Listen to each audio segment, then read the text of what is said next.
नमस्कार, मैं हूं आपके साथ मयंक। देखिए, सोशल मीडिया पर अब एक नई बहस छिड़ गई है कि क्या किम जोंग उन की तरह ईरान को भी अब जल्दी ही परमाणु परीक्षण करना चाहिए। इसको लेकर लोगों की अलग अलग राय है। कुछ लोगों का कहना ऐसा है कि एक डिटरेंट के रूप में अगर आपके पास न्यूक्लियर बम होता है, एटम बम होता है, तो फिर कोई दूसरा देश आप पर हमला करने में हिचकिचाता है। तो कुछ लोगों का ऐसा कहना है कि ईरान को अब फौरन न्यूक्लियर टेस्ट करना चाहिए, जैसे कि किम जोंग उन ने किया। उसके बाद जो है जैसे किम जोंग उन या नॉर्थ कोरिया से लड़ना अमेरिका के लिए एक मुश्किल भरा कदम होगा। अब उसी तरह ईरान को भी न्यूक्लियर टेस्ट करना चाहिए। देखिए, हाल ही में एक नया बयान सामने आया है डोनाल्ड ट्रंप का, अमेरिका के राष्ट्रपति का। उनसे एक प्रेस कॉन्फ्रेंस के दौरान पूछा गया कि क्या ईरान अगर फिर से न्यूक्लियर एनरिचमेंट प्रोग्राम आगे बढ़ाता है तो क्या आप फिर से हमला करेंगे ईरान के ऊपर। इसका जवाब उन्होंने दिया है, बेशक हम हमला करेंगे। देखिए, ये बहुत बड़ा बयान है और ये एक बड़ा संकेत भी है जो आने वाले भविष्य को अभी से बता रहा है। अगर आप मिडिल ईस्ट का इतिहास देखें, आप ईरान, अमेरिका और इजराइल के संबंधों को देखें, तो ऐसा लगता है कि जो सीज़ फायर हुआ है ये बहुत ही टेम्परेरी सीज़ फायर है और एक बड़े युद्ध की, बड़े जंग की आहट ऑलरेडी सुनाई देने लग गई है। बड़े जंग की दस्तक ऑलरेडी आपके दरवाजे पर है। देखिए, इसकी बड़ी वजह हम आपको बताते हैं। अली खामेनी साहब जो है सुप्रीम लीडर, इनका संदेश जो आया पूरी दुनिया ने सुना।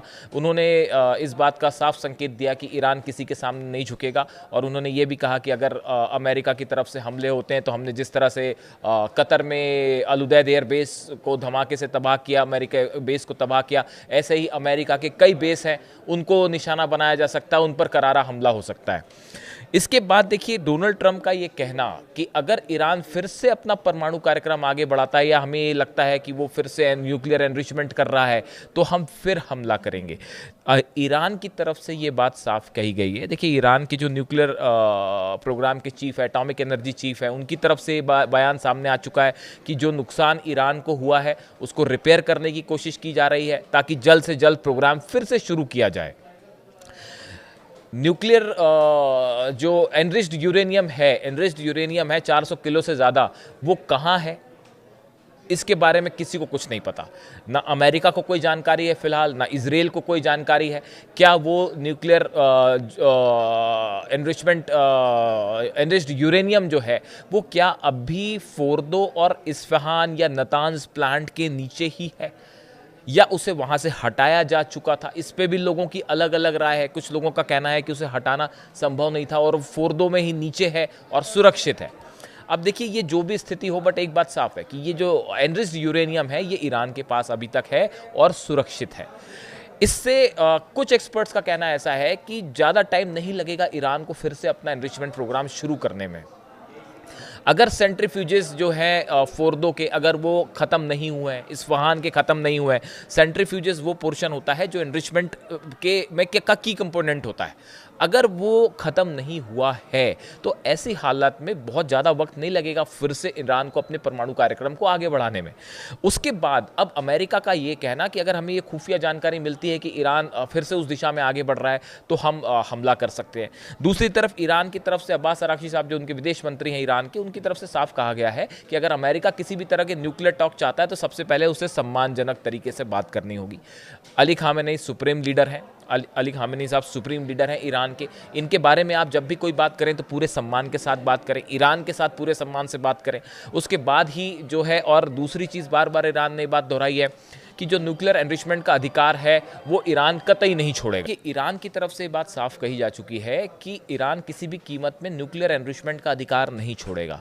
इन हालात में अब क्या ईरान अगर आगे बढ़ता है उस दिशा में तो उसको लेके क्या प्रतिक्रिया होगी इजराइल की और क्या प्रतिक्रिया होगी अमेरिका की, ये बड़ी गौर करने वाली बात है। और इस लिहाज से देखिए, दो बातें सामने आ रही हैं।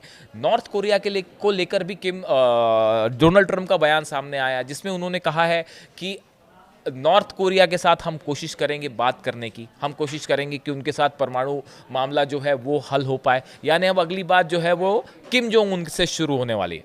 अब देखिए, ये कहा जाता है कि किम जोंग उन जो है उन्होंने दो पॉलिसी पे आगे वो काम कर सकते हैं। एक तो उन्होंने ऑलरेडी परमाणु परीक्षण कर लिया, 6-6 बार कर लिया।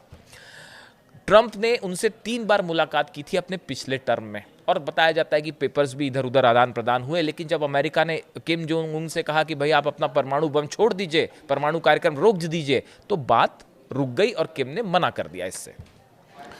अब सवाल ये है कि देखिए, 2 तरीके होते हैं। एक, नॉर्थ कोरिया का कहना ऐसा है कि अगर आप न्यूक्लियर बॉम्ब बना लेते हैं, न्यूक्लियर परीक्षण कर लेते हैं, न्यूक्लियर केपेबल बन जाते हैं, जो कि ट्रंप पे स्वीकार कर चुके हैं कि नॉर्थ कोरिया है, ऑलरेडी परमाणु शक्ति है, तो फिर नॉर्थ कोरिया की फिलॉसफी ये है कि साहब उसके बाद एक डिटरेंट की तरह काम करता है। कोई दुश्मन देश आपको आसानी से निशाना नहीं बना सकता और सत्ता परिवर्तन की कोशिश नहीं कर सकता।